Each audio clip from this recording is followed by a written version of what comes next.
Niall Kennedy here today, and I'm very lucky to be joined for a run today by a very old and good friend, Anthony Masterson. Hey lads, how are you? I'll come, how are you? So, I'd love you, I know your story, we're friends for a long time, so I'd love you to fill in some of the listeners or viewers and some of your journey to where we are at the minute, and maybe you can slow down a bit. I thought a 7-minute kilometre pace was slow enough. And look, it's great to be here. It's a great initiative, Niall. I was looking at Malcolm's one there the other day, and it just highlights the importance of activity for a start before we get into anything about story or mental health. I think the important side of things is how much exercise can actually benefit the mind and the body. Suppose I'm finished playing now, struggling with back injuries and every other injury going, knees, and but sometimes it's nice just to try on the runners, whether it's in the winter time and try on the tracksuit or in the shorts in the summer, and just get out. We're in Castletown today. It's my homeland, I suppose. I'm very proud to be from Castletown, and beautiful runs, beautiful roads, some beautiful scenery around here with Tara Hill and the beach down at Clone and Kilgarman and Ballymoney. So there's loads of little places to get out and about for a walk or a run, and I just find it very important to stay active.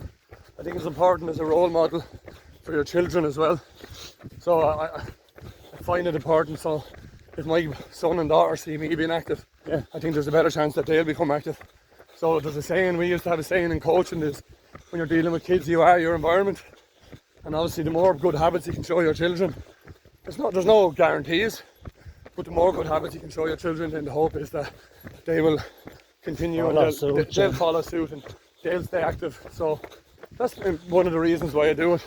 Obviously the other reason we do it is to try to keep the belly down, keep the dad bod away. Vanity isn't an issue, as you can see. So look, I suppose my own story, briefly, won't go into too much detail I suppose, because I want to keep it brief and everybody's story is different. But I suppose I played football, GAA, soccer. Me and you went boxing together when we were younger, in a ring we have to say. And out of the ring a couple of times. But I started off, I remember I joined Gorey Boxing Club 7 years of age, and unfortunately I left it when I was 14 because I was sort of getting more serious with the GAA and having trials for different teams and things. And just being from Castletown, I just grew up in that environment with my father and my brother playing for Castletown. And so then I just went on and I played under 16 in minor and then up to under 21 and senior at Wexford. And I suppose that peaked in 2008 when it coincides a bit with my story. We'll get into it shortly, but it peaked in 2008 when we had a really good team, obviously backbone by the great Matty Ford and players alike. And we ended up playing in front of 82,500 people in Croke Park in an All-Ireland semi-final against Tyrone. We beat Armagh that year in the quarter-final and caused a bit of a stir. And then we had some good years again in 2011. We got to another Leinster final against Dublin. But I suppose it was 2007 was my big time, I suppose. And I just stopped you there for a second, Anthony, but I think you're sort of underselling the level you got to. For a lot of Wexford viewers, you'll understand Anthony took over after the legend John Cooper, and not being smart, you were the mainstay. You were the first name on the sheet for definitely the guts of 15 years, I'd say. Yeah. So we're very lucky. Very lucky with the players we had, yeah. Gaelic football obviously is what you're best known for, but you were the county soccer goalkeeper. A very good, limited but good boxer. A very good hurler. So you offered a massive amount.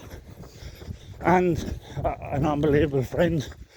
You've always been, even at my worst, you were there for me, so I'll always appreciate it. So, thanks a million for doing this, and I do think the next bit we're going to go into will help people. I know it's hard to talk about, but it's an unbelievable story.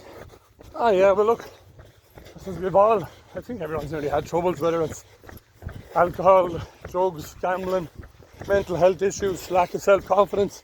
different things, depression, lack of motivation, and sure, our good friend, we also know we had a mutual, obviously a problem with our good friend Colin, who committed suicide when we were obviously in our teens and early 20s. That he would have been one of our good friends, and little did we know at the time, we all had our little struggles going on, and the thing about struggles is, I suppose, you keep it to yourself and you try to be as secretive as possible, and only then when you start talking and opening up, things actually start to get a little bit easier, and you can actually start to get a little bit more confidence around it. And mine obviously was gambling. I've no issue. I remember when I gave up on the 11th of September 2007, and I'll never forget the date because that was the last time I ever had a bet. And I always tell the story about how I got to the end of my phone and it was that letter Z, and I had nowhere left to help. Or at that time I thought help was getting money, and I just went to my parents, and obviously it was probably a bit of shame, and my parents knew there was issues because I had issues over the previous few years where things were spiraling out of hand. And you know, as I said to you, I don't find it a coincidence that we come back to that time. In 2007 I was 11 and a half stone, and I was sub goalkeeper for Wexford. And when I was playing then I was 14 and a half stone. A year later, in 2008, playing in the All-Ireland semi-final. And 12 months before that, I was struggling with chronic gambling issues. But look, what did I do? I got help. I was reluctant to get help at the time, but my parents stood by me, and of course I went to Ashbury on a Monday night in the middle of September 2007, and you know, I suppose things thankfully haven't looked back since that, but it wasn't all just that easy, you know. When I was younger, I suppose, where did it come from? And I suppose the reason I'm delighted to do this and happy to run with you and talk to you about it is because I know there's so many people in my area here, Caststown and Gorey and Wexford and Arklow area, that, you know, they're either struggling with gambling problems or they're about to.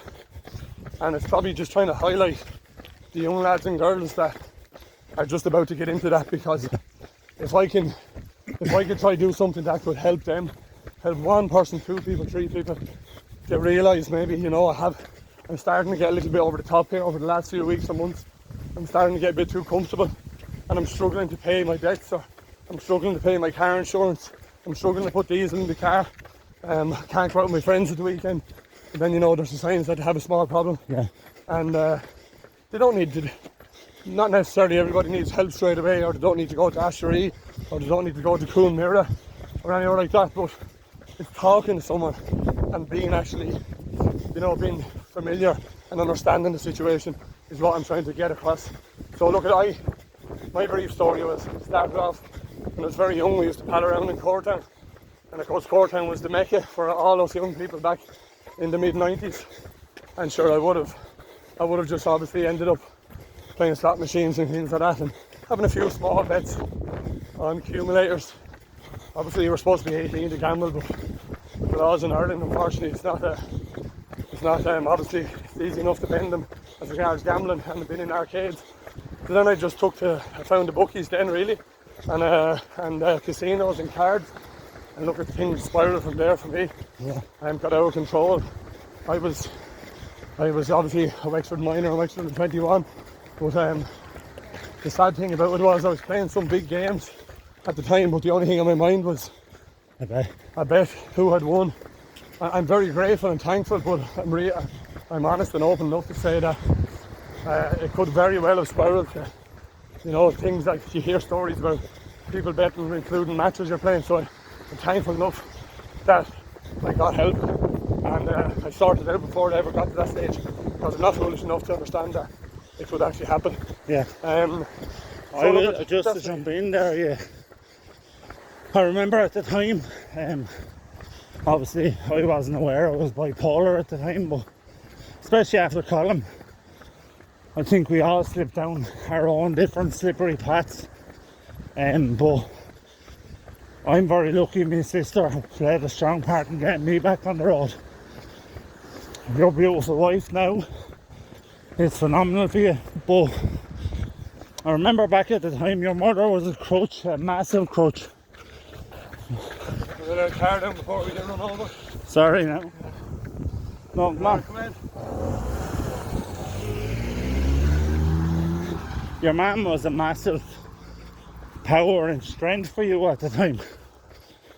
That must have been, because I know when I was drinking very heavily, the shame attached to it is very hard. Absolutely, yeah. So look at every child doesn't wants to make their parents proud, and probably that was the shame of why I didn't open up for so long, because you're afraid what your parents might think. And because my father was such a strong man, and he was playing football for Castdown, Wexford, and someone I looked up to very much, and I knew he'd be disappointed. But to be fair, once I opened up and spoke to them, I was actually probably the biggest amazement I had was how supportive they were. Yeah.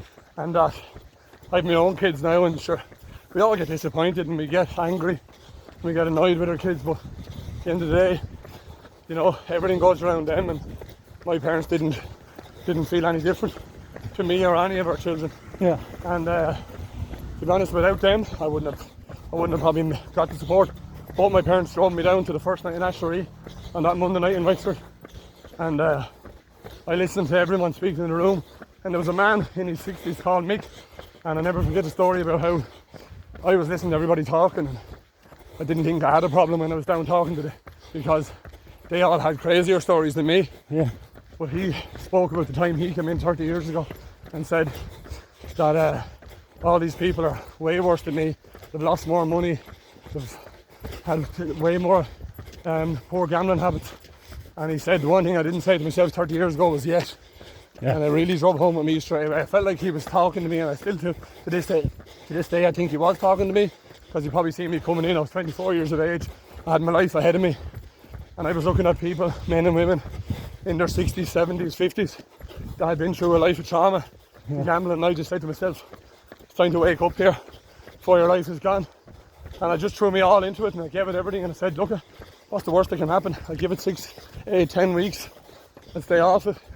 And thankfully, because I've seen people that have tried to do that as well, and it's been very difficult, but thankfully I never look back on it, you know. But without my parents, I wouldn't have had a hope, because they were brilliant support to me at the time and for the years after that. Because the horrible thing about gambling or mental health issues or drink or drugs is it's always there niggling away in the background. But whether it's exercise or friendships, speaking to people, it helps just to keep it at bay. Yeah. And I suppose... You struggling, Baz? No, I'm not struggling, Too but much? struggling with the question, but I suppose your journey, That's a although beautiful view. Now, how would you not run? unbelievable, look at that. It's really beautiful. Although your journey was definitely not something you would wish or want ever again, your journey gives you some massive life lessons that you can pass on to your children, your new field management. You're a phenomenal coach, phenomenal manager, and I think these faults might have helped you get there, if that makes sense. 100%. I'm not. I don't have any grudges against. You know, I recently just moved into my house with my wife, and I kept my kids, and you know, by Jesus, I had to work hard for it. Yeah. Because, you know, people will tell you if I wasn't gambling, I would have had my house built 15 years ago. But I wouldn't have it any other way, as you said, because I feel no matter what walk of life, whether it's work or sport or, as you said, management or friendships, that I can understand people a lot. And because it's very quick, people can be quick to judge, but you don't know what's going on behind the scenes. Yeah. You try and understand people. It's a lovely saying.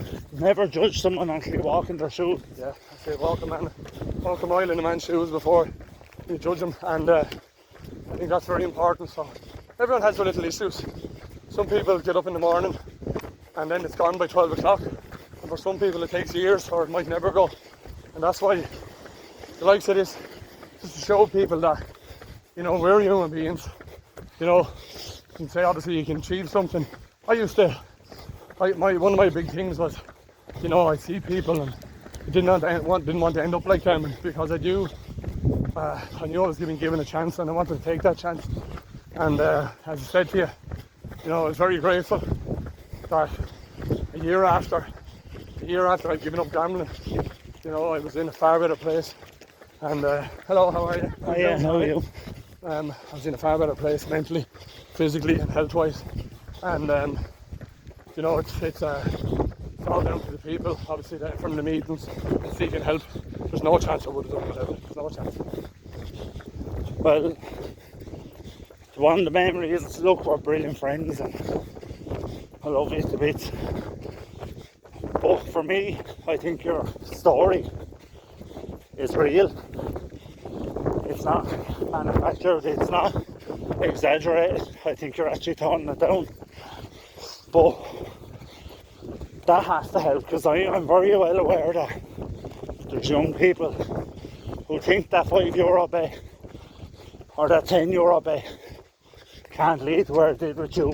So I'm hoping people look at this and not necessarily take your advice, but learn from you.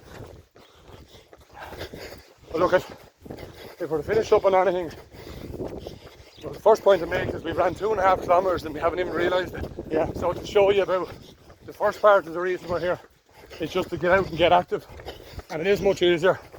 If I was doing 2.5 kilometres so far on my own, I'd feel like wanting to give up. Sometimes because you're tired, the voices in your head telling you you're sore and you want to give up. But you're here chatting to someone, it's made it very easier. Just getting out and about, whether it's a walk, jog, a run, a swim, whatever you want to do. Just get out and meet your friends, get out, get active, and enjoy the fresh air.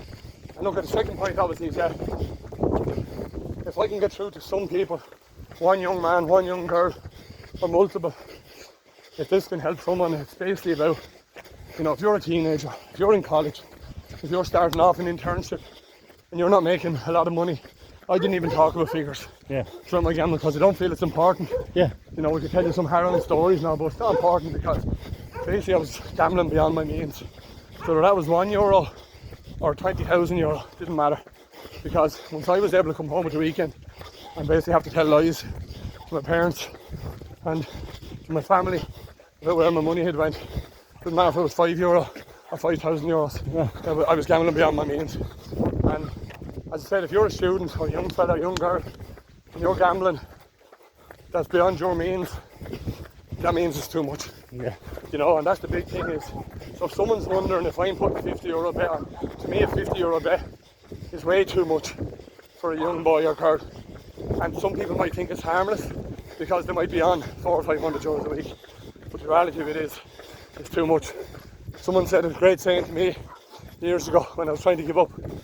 If you walk into a bookies, see how many people are collecting the money and see how many are giving it out. Yeah. There's usually 6 or 7 people collecting money. There's only one person giving it out. And there's a reason behind that, because it's very hard to win. And I'm also understanding of, because it's not all bad. Some people can gamble in moderation. Yeah. So some people can drink with their friends and go home. I don't believe some people can take drugs and move on, because that's completely a different story. But as I said, I'm not asking everyone to give up gambling, because it can bring a lot of entertainment and joy to people's life. People with horses and greyhounds and every different walk of life, and it's a big part of their life. And I've never held a grudge against Paddy Powers or Boyle Sports or any of the casinos, because you just won't move on if you keep holding grudges. So I just think like that. We have to acknowledge the fact that everyone is different, and I'd love to see someone contacting you or me or someone else looking for a bit of advice or help. And as I said, someone might just need a phone call. Yeah. I've had loads of people over the years that would have rang me and said, do you mind talking to my son? Do you mind talking to me? I think I might be having a bit of an issue. Sat down and had a cup of tea, a 2-hour chat, and that might be enough for some people. Please, yeah. Right, so we've just finished 5k here at the Anchor, Golden Anchor. How do you feel now, Graham? Sure, 22 minutes is not too bad, is it, for 5k? I feel good. Should look at any time. Don't think I've ever felt bad after going out for a run. Yeah. So that's the easy answer, you know. It doesn't matter how slow you are or how fast you are. It's 5k longer than you did sitting at home. Yeah. So no, you always feel great after having a run. Sets you up for the day if you do it early in the morning or if you do it in the evening. I suppose the hardest thing about it is just mentally trying to get yourself ready for it, and, you know, and go out and do it. Some people can do it 7 days a week, but I just like doing it to clear the head and get out and stay active and keep moving for as long as I can. For me, from my point of view, is like I said, you're a brilliant friend and someone I love to bits, but probably don't see enough of each other, so it was lovely to get out for a run as well. And just how would you like to wrap up there, Graham? I suppose when you contacted me about this, I was probably a little bit apprehensive. I suppose talking to your 4.5 million followers wouldn't be it's not very comfortable for anyone, but I do it because I know for I don't hope it'll help someone. I know for a fact it'll help someone. Someone will resonate with it. I wouldn't have finished up my gambling if someone hadn't helped me. So I feel it's important to give back. I done a talk for you a couple of years ago in the boxing club hall as well, for the initiative, the overnight initiative, and I had 2 or 3 people contact me from that. That's probably the reason I set up MBK, to be honest with you. And like what you're doing at MBK, I think is you know, it's brave because you're selling your story, you're putting yourself out there, and you're putting yourself out there for ridicule at times too. I know there'll be people watching this, and you know, they'll probably have a bad thing to say about me or whatever I did in the past, but to be honest with you, it doesn't bother me. I remember having a saying years ago, I'd rather if the front page of the Gorey Guardian had my story when I was finished than I was continuing on the same path. I really didn't care about who knew, and that was the biggest worry for me the very first day I gave up, because I just thought it was shame and embarrassment, that I was afraid, because I was on the Extra Football panel, I was afraid that people are going to all spread gossip and talk about me. But to be honest with you, there's so many people have so much things going on in their lives that, you know, they're not that worried about you at all. And I'll say this, just sorry for cutting across you, and to wrap up, I suppose, but myself and Malcolm were talking, I think it's only when you actually put your hand out and look for help you realise that so many people are good and so many people are kind. But having the bravery to ask that question is hard. So for me, from Get Moving with Baz, or whatever we're going to call this show, I really appreciate it, because I know for a fact it will help people. So thanks a million, brother. Alright, buddy. Thanks a million. Best of luck.